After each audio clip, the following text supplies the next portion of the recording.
নতুন বাংলাদেশ ও নতুন প্রত্যাশার সৃষ্টি হয়েছে, সেই চেতনার ধারক হিসেবে এখন নতুন রাজনৈতিক দলের অপরিহার্যতা রয়েছে মনে করেন টিআইবি নির্বাহী পরিচালক ডক্টর ইফতেখারুজ্জামান।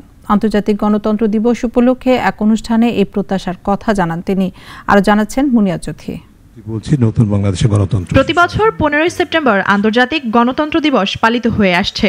প্রতি বছরের মতো নানা কর্মসূচি গ্রহণ করেছে সংশ্লিষ্ট প্রতিষ্ঠান, সংস্থা ও রাজনৈতিক দল।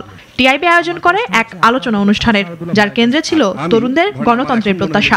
তারা সার্টিফিকেট দেখে চাকরি দেয়। ধানমন্ডিতে টিআইবির কার্যালয়ে এই অনুষ্ঠানে বক্তব্য রাখেন সংস্থাটির নির্বাহী পরিচালক ডক্টর ইফতেখারুজ্জামান। দুদক সংস্কারের দায়িত্ব পেয়েছেন তিনি।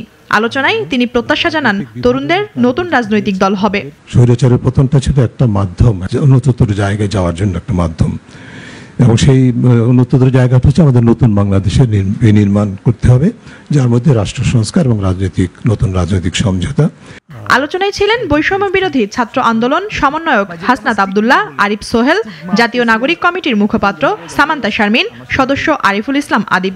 24 যদি এই 90-এর পুনরাবৃত্তি হয়, 71-এর পুনরাবৃত্তি হয়, 52-এর পুনরাবৃত্তি হয়, তাহলে কিন্তু আর মনে হয় না যে আর কখনোই যে আমাদের একটা শক্তির বা সামর্থ্যের জায়গা তৈরি হয়েছে সেটাকে আর কখনোই আর পুনর্মঞ্চায়ন সম্ভব। নতুন করে চিন্তা ভাবনা করার এবং নতুন করে বাংলাদেশকে দেখার যে সুযোগটা পেয়েছি, এই সুযোগটা আসলে আমাদের সবার ভিতরেই এক ধরনের নতুন নতুন আকাঙ্ক্ষার জন্ম দিচ্ছে। আলোচনায় নতুন বাংলাদেশের পথে যার যার অবস্থান থেকে সবাইকে যুক্ত হওয়ার আহ্বান জানান বক্তারা। জনগণের দায়িত্বশীল ভূমিকা রাখার ওপর জোর দাবি দিয়ে তারা বলেন সবাইকে নিজ নিজ জায়গা থেকে ভূমিকা রাখতে হবে। যে বাংলাদেশের তরুণ প্রজন্ম প্রস্তুত। মুনিয়া চৌধুরী, নাগরিক।